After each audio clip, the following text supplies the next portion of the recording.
స్తోత్ర. హల్లెలూయా.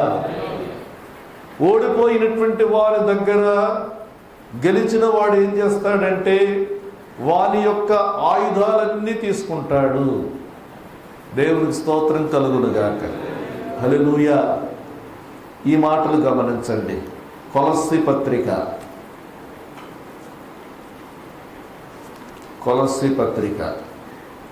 2వ అధ్యాయం 15వ వచనం మధ్యలో నుంచి చదవండి, ఎందుకంటే చాలా పెద్దగా ఉంది కదా. ఎక్కడి నుంచి వస్తారంటే 183 ఆ పేజీ దగ్గరకు వచ్చి ఆయన ప్రధానులను చదవండి.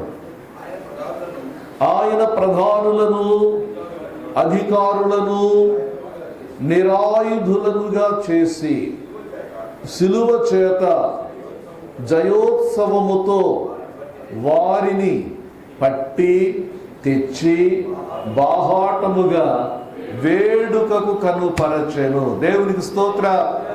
హల్లెలూయా. ఈ వాక్యం జాగ్రత్తగా గమనించండి.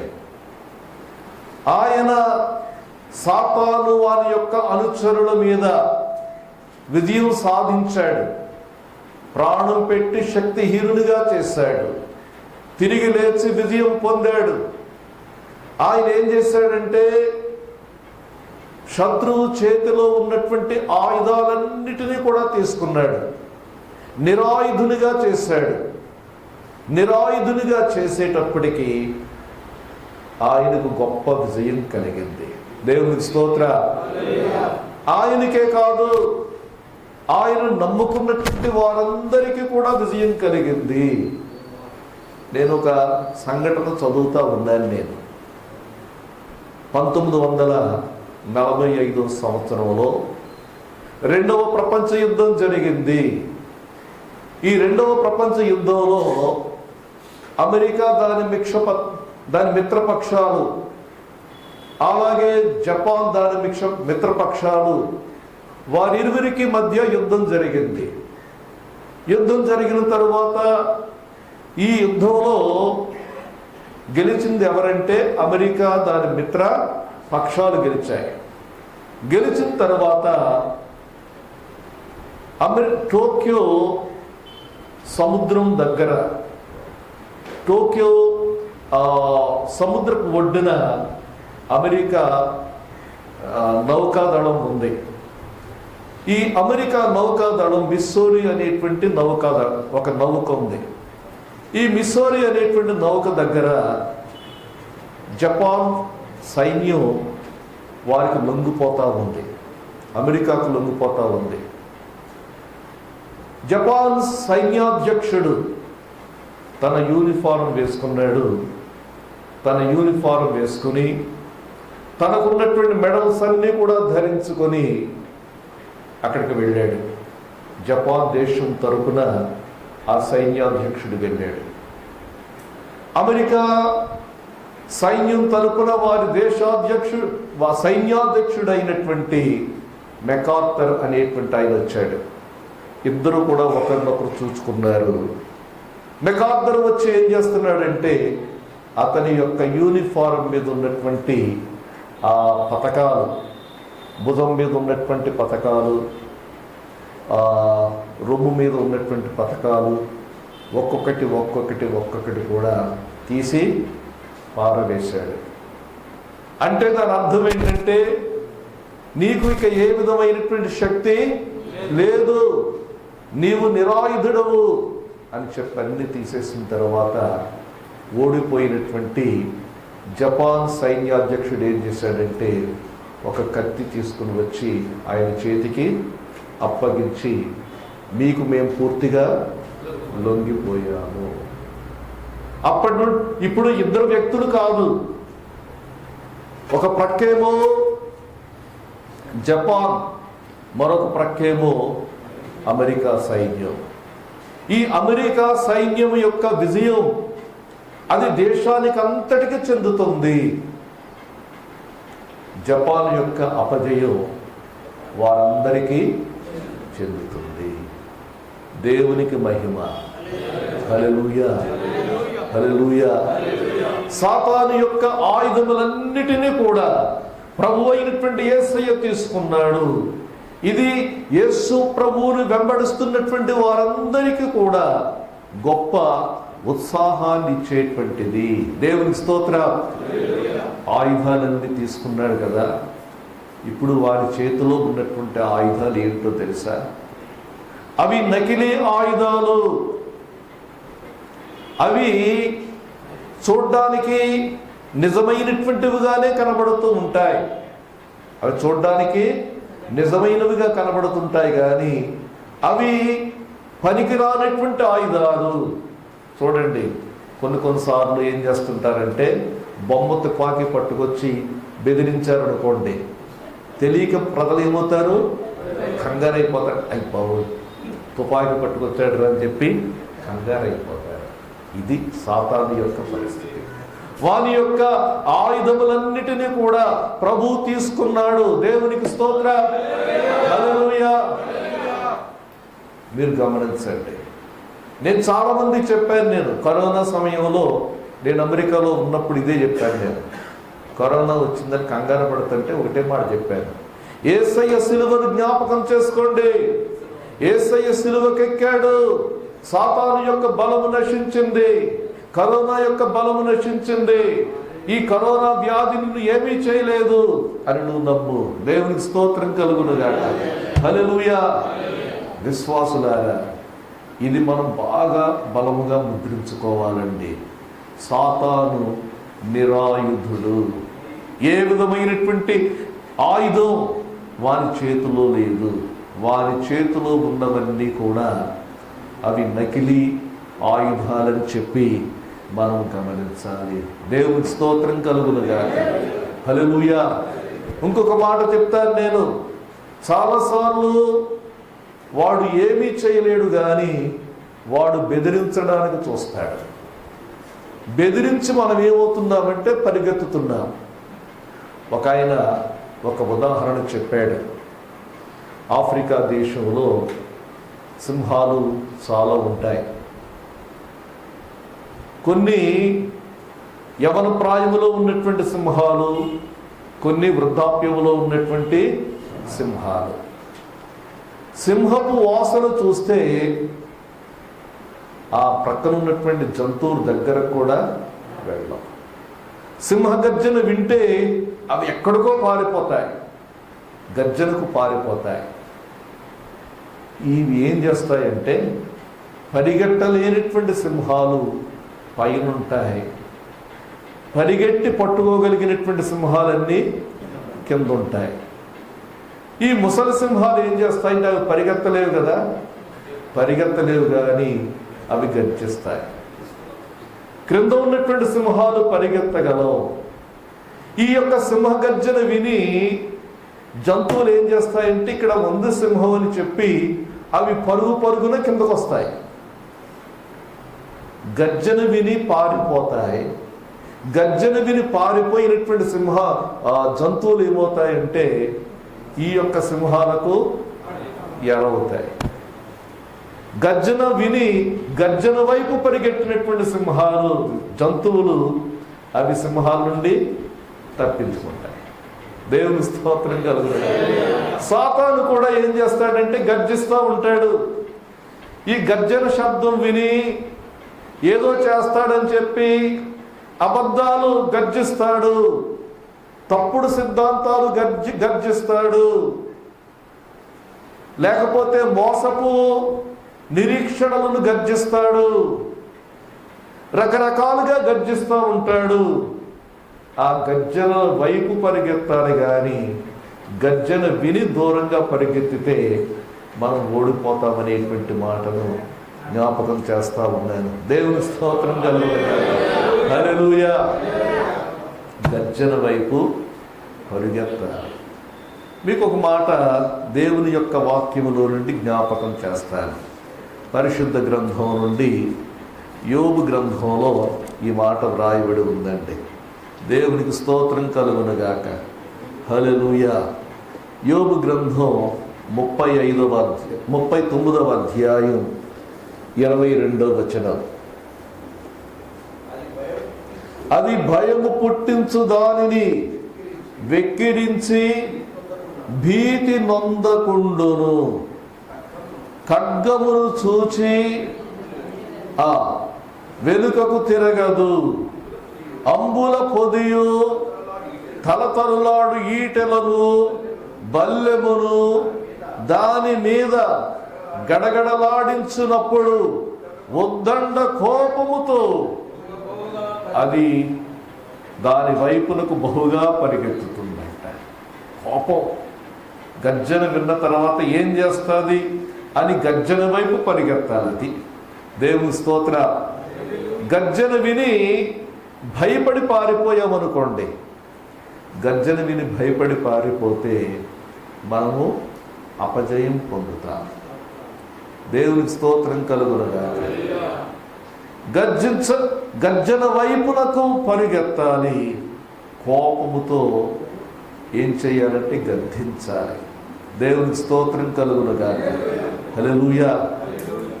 వ్యాధి మీద కోపంతో గద్దించాలి. వ్యాధిని ప్రేమించకూడదు, వ్యాధిని గద్దించాలి. దేవునికి స్తోత్రం కలుగునగా. హల్లెలూయా, హల్లెలూయా.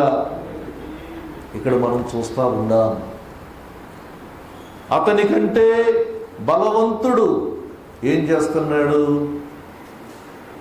అతని పైబడి జయించినప్పుడు అతని యొక్క ఆయుధములన్నిటినీ లాక్కుంటా ఉన్నాడు. అతని యొక్క ఆయుధాలన్నిటినీ లాక్కుంటా ఉన్నాడు. దేవునికి స్తోత్రం కలుగునుగా. హల్లెలూయా. ఏ ఏ ఆయుధాలతోనైతే మనలను జయించాడు, ఆ ఆయుధాలన్నీ కూడా ఆయన లాగేసుకున్నాడు. దేవునికి స్తోత్రం కలుగునుగా. లాక్కొని ఏం చేస్తున్నాడంటే అతని యొక్క ఆవరణలో ఎవరినైతే కాచుకొని ఉన్నాడో వారందరికీ విడుదలనిచ్చాడు. దేవుని స్తోత్ర. హల్లెలూయా. అతని ఆస్తిని పంచిపెట్టును. అతని ఆస్తిని పంచిపెట్టు. ఈ అతని కంటే బలమైనటువంటి వాడు ప్రభు అయినటువంటి యేసయ్య ఆయన ఏం చేస్తున్నాడంటే విడుదలనిస్తూ ఉన్నాడు. దేవునికి స్తోత్రం కలుగునుగా. హల్లెలూయా, హల్లెలూయా. ఇక్కడ మనం చూస్తూ ఉన్నాం, బలవంతుడు ప్రభు అయినటువంటి యేసు ఆయన బలవంతుడు. బలవంతుడు ఏం చేశాడంటే బలవంతుడు అతని కంటే బలవంతుడైనటువంటి వాడు విడిపించాడు. దేవుని బిడ్డలారా, ఈ జ్ఞానం మనము కలిగి ఉండాలి. నా జనులు జ్ఞానము లేకయే నశించుతున్నారు. మనము పొందవలసినటువంటి జ్ఞానం ఏంటో తెలుసా? నా శత్రువు బలహీనుడయ్యాడు, నన్ను విడిపించడానికి అతని కంటే బలవంతుడైనటువంటి వాడు ఏం చేశాడంటే తన మరణ పునరుత్థానాల ద్వారా నాకు విడుదల కలుగచేశాడు. నా శత్రువు నిరాయుధుడయ్యాడు. నా శత్రువు నాకు ఏ విధమైనటువంటి హాని చెయ్యలేడు. దేవునికి స్తోత్రం కలుగునుగాక. హల్లెలూయా. ఏ విధమైనటువంటి హాని చేయలేడు. ఇది మన హృదయాల్లో బలముగా ముద్రించుకొనవలసినటువంటి వారమై ఉంటూ ఉన్నాం. మొదటిది, యేసు ప్రభు ఏమన్నాడని చెప్పాను నేను? బలవంతుడు అని చెప్పాడు కదా. రెండవ మాట మీకు జ్ఞాపకం చేస్తాను. రెండవ మాట, సాతానును గూర్చి ప్రభు అయినటువంటి యేసయ్య పలికిన మాట, రెండవ మాటను మీకు జ్ఞాపకం చేస్తాను నేను. దేవునికి స్తోత్రం కలుగునుగాక. హల్లెలూయా, హల్లెలూయా. చూడండి,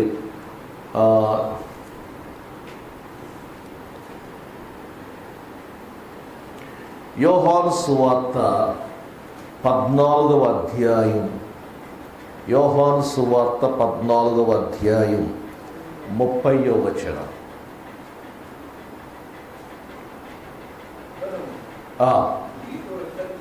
ఇకను మీతో విస్తరించి మాటలాడను, ఈ లోకాధికారి వచ్చుచున్నాడు. చాలండి. యేసయ్య శత్రువును గూర్చి పలికిన రెండవ మాట ఏంటంటే లోకాధికారి. లోకాధికారి లోకాధికారి ఎవరు అనేటువంటి ప్రశ్న మనం ఆలోచిస్తే సాతాను. సాతాను లోకాధికారి. అసలు సాతాను అధికారం కొరకు సృష్టింపబడినటువంటి వాడు కాదు. దేవునికి స్తోత్రం కలుగునుగాక. సాతాను దేని కొరకు సృష్టింపబడ్డాడు? దేని కొరకు సృష్టింపబడ్డాడు? దేని కొరకు? దేవుని యొక్క సన్నిధిలో దేవుని స్తుతించడానికి, ఆరాధించడానికి, ప్రధానమైనటువంటి గాయకునిగా ఉండడానికి, వాయిద్యాలు వాయిస్తూ ఉండడానికి. మనం చూస్తాం, దేవుని యొక్క వాక్యములో మనం చూస్తాం. యెషయా గ్రంథం 14వ అధ్యాయం, యెహెజ్కేలు గ్రంథం 28వ అధ్యాయం, ఈ రెండు భాగాల్లో మనం చూసినట్లయితే వీడు ఎందుకు సృష్టింపబడ్డాడు అనేటువంటిది మనం చూస్తూ ఉన్నాం. వీడు అధికారం కొరకు సృష్టింపబడలేదు. అధికారం కొరకు సృష్టింపబడలేదు కానీ అధికార వాంఛ వాడు కలిగి ఉన్నాడు కదా. వాడు అధికారం కొరకు సృష్టింపబడలేదు, అధికార వాంఛ కలిగి ఉన్నాడు. ఏమిటి వానికి ఉన్నటువంటి అధికార వాంఛ అని మనం ఆలోచిస్తే, తన యొక్క సింహాసనమును దేవుని సింహాసనముతో సమానముగా వేసుకోవాలని చెప్పి వాడు అధికార వాంఛ కలిగి ఉన్నట్లుగా మనం చూస్తూ ఉన్నాం. ఎప్పుడైతే ఈ అధికార వాంఛ కలిగి ఉన్నట్లుగా దేవుడు గుర్తించాడో వెంటనే వారిని త్రోసివేసినట్లుగా మనం చూస్తూ ఉన్నాం. దేవునికి స్తోత్రం కలుగునుగాక. హల్లెలూయా, హల్లెలూయా.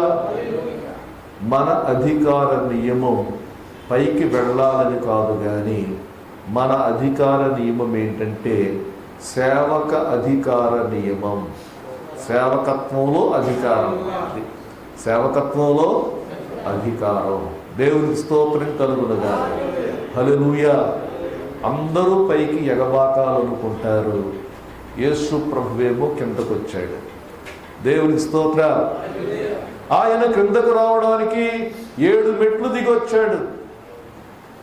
7 మెట్లు దిగి ఆయన దేవుని స్వరూపము కలిగిన వాడయ్యుండి దేవునితో కూడా సమానముగా ఉండుట భాగ్యమని ఎంచుకొనక మనుషుల పోలికగా పుట్టి దాసుని స్వరూపమును ధరించుకొని తన్ను తాను రిక్తునిగా చేసుకొని మరణము పొందినంతగా, శిలువ మరణం పొందినంతగా విధేయత చూపినటువంటి వాడయ్యాడు అని పౌలు భక్తుడు చెప్తాడు.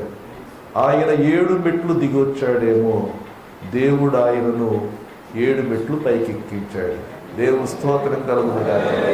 అన్ని నామముల కంటే కూడా ఉన్నతమైనటువంటి నామాన్ని ఆయనకు అనుగ్రహించాడు. ఇక్కడ మనం చూస్తూ ఉన్నాం, ఈ అపవాది వీడు అధికారం కొరకు సృష్టింపబడలేదు, దేవుని సేవించిన కొరకు సృష్టింపబడ్డాడు. అయితే వీరి యొక్క హృదయంలో ఉంది ఏంటంటే అధికార వాంఛ ఉంది, అధికార వాంఛ కలిగి ఉన్నాడు. అయితే దేవుడు మానవుని సృష్టించాడు. మానవుని ఎందుకు సృష్టించాడంటే దేవుడు తన సృష్టి మీద అధికారిగా ఉండుట కొరకు సృష్టించాడు. దేవుని స్తోత్రం కలుగునుగాక. హల్లెలూయా. దేవుని యొక్క వాక్యములో మనం చూస్తున్నాం. ఆదికాండం గ్రంథం 1వ అధ్యాయం 26వ వచనం, కీర్తనల గ్రంథం 8వ అధ్యాయం 4వ వచనం నుండి 6వ వచనం వరకు, హెబ్రీ పత్రిక 2వ అధ్యాయం 8వ వచనం.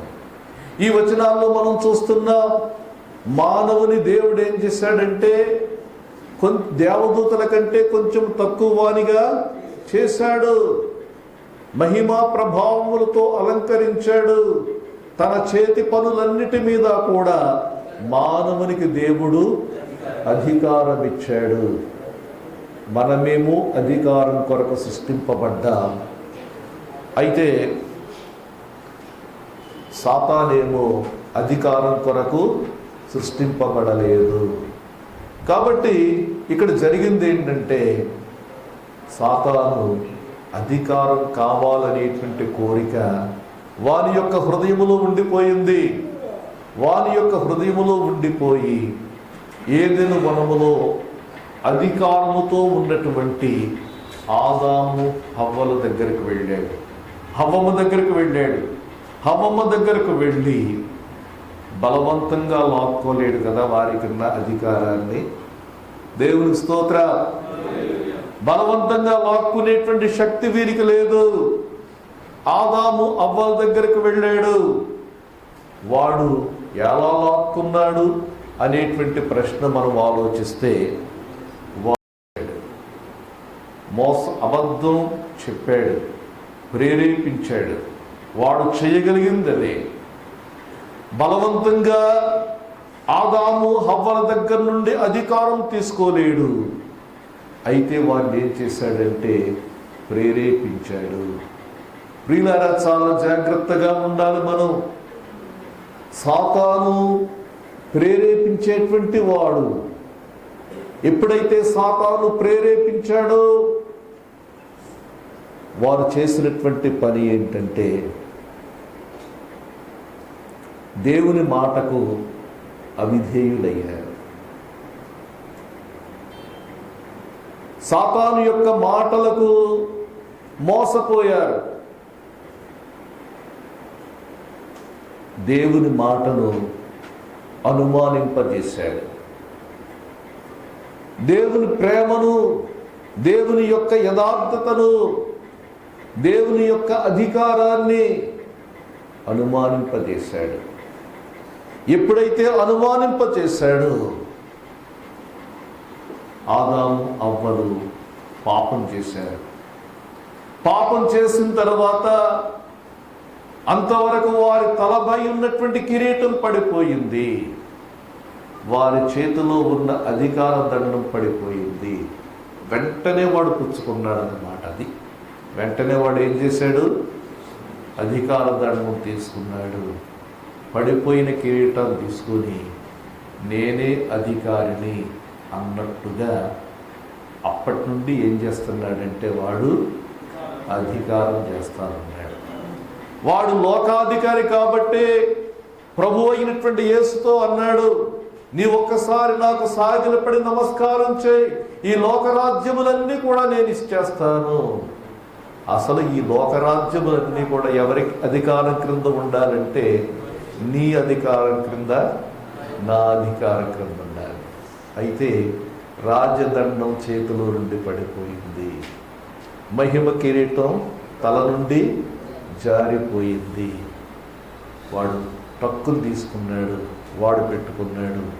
వాడి చేతిలోనికి రాజదండం వెళ్ళింది. అప్పటి నుండి కూడా వీడు లోకాధికారిగా ఉన్నట్లుగా మనము చూస్తూ ఉన్నాం. దేవునికి స్తోత్రం కలుగునగాక.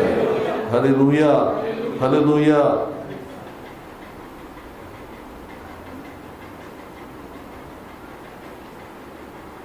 మానవుడు తనకివ్వబడినటువంటి అధికారాన్ని కోల్పోయాడు. అయితే పోగొట్టుకున్నటువంటి అధికారం ఎలా వస్తుంది? ఆదిలోనే దేవుడు ఒక గొప్ప ప్రవచనం చెప్పాడు. ఏమిటా ప్రవచనం చెప్పాడు? క్రిస్మస్ను గూర్చినటువంటి ప్రవచనం మొట్టమొదటిగా చెప్పబడింది ఎక్కడ? అది ఆదికాండం 3వ అధ్యాయం 15వ వచనం. దీనిని ఏమంటామంటే ప్రథమ సువార్త అంటామా. ప్రథమ సువార్త. ప్రథమ సువార్త ప్రకటించిన వాడు సాక్షాత్తు దేవుడే. దేవుడే ఈ ప్రథమ సువార్త చెప్పాడు. దేవుడు చెప్పినటువంటి ప్రథమ సువార్త ఏంటో తెలుసా? నీకును స్త్రీ సంతానమునకు నేను వైరము పెట్టేస్తాను, అది నిన్ను తల మీద కొట్టును, నీవు దానిని మడిమ మీద కొట్టుదువు. దేవునికి స్తోత్రం కలుగును గాక. హల్లెలూయా. ఇక్కడ ఈ మాటలు చాలా జాగ్రత్తగా గమనిద్దాం. దేవునికి స్తోత్రం కలుగును గాక. అది నిన్ను తల మీద కొట్టును, అది అనగా ఆయన, నీవు దానిని మడిమ మీద కొట్టుదువు. దేవునికి స్తోత్రం కలుగును గాక. హల్లెలూయా. సిలువలో ప్రభువైన యేసు కాలి మడమ మీద సాతాను కొట్టాడు. కాలి మడమ మీద కొట్టడం పెద్ద గొప్పేం కాదు, అది ప్రాణాంతకం కాదు, మరలా బ్రతుకుతాడు కదా. అయితే తల మీద తలను చిత కొట్టడమే ప్రాణాంతకం కదా. అది ప్రభు అయినటువంటి యేసయ్య చేసినటువంటి పని ఏంటంటే, ఆయన స్త్రీ సంతానముగా పుట్టాడు. స్త్రీ సంతానముగా పుట్టి సాతాను ఆయన మడిమ మీద కొట్టాడు. అయితే ఆయన మరలా తిరిగి లేచి అతని యొక్క తలను చితక కొట్టినట్లుగా మనం చూస్తూ ఉన్నాం. దేవునికి స్తోత్రం కలుగునుగాక. హల్లెలూయా. తల మీద కొట్టడం అంటే అర్థం ఏంటంటే, తల అధికారమును సూచిస్తూ ఉంది. తల ఏం చేస్తుంది? అధికారమును సూచిస్తూ ఉంది కదా. యేసయ్య మన విరోధి యొక్క తలను కొట్టాడంటే అర్థం ఏంటంటే, అతనికి ఉన్నటువంటి అధికారం అంతా కూడా తీసేసుకున్నాడు. అది అతనికి ఉన్నటువంటి అధికారం అంతా తీసుకున్నాడు. తీసుకుని ఆయనంటా ఉన్నాడు, పరలోకమందును భూమి మీదను నాకు సర్వాధికారం ఇవ్వబడి ఉన్నది. హల్లెలూయా. సర్వాధికారం అంటే అర్థం ఏంటంటే, పరిపాలించడానికి అధికారం, శాసించడానికి అధికారం. ఆయన అధికారం లేని స్థలమంటూ లేదు. మానవుడు ఏదైతే కోల్పోయాడో, ఏ అధికారాన్ని అయితే కోల్పోయాడో, ఆ అధికారాన్ని మరలా ప్రభు అయినటువంటి యేసయ్య సిలువ ద్వారా సాతాను యొక్క తలను చితక కొట్టి ఆ అధికారాన్ని మరలా చేజిక్కించుకున్నాడు. దేవునికి స్తోత్రం కలుగునుగాక. హల్లెలూయా. ఈ అధికారం సామాన్యమైనటువంటి అధికారం కాదు. ఇది సర్వాధికారం. సర్వాధికారం. పరలోకమందును భూమి మీదను నాకు సర్వాధికారము ఇయ్యబడి ఉన్నది. దేవునికి స్తోత్రం కలుగునుగాక. హల్లెలూయా. ఈ అధికారం ఎవరైతే యేసు ప్రభువునందు విశ్వాసం ఉంచారో వారందరికీ కూడా ఇవ్వబడింది. దేవునికి స్తోత్రం కలుగునుగాక. హల్లెలూయా.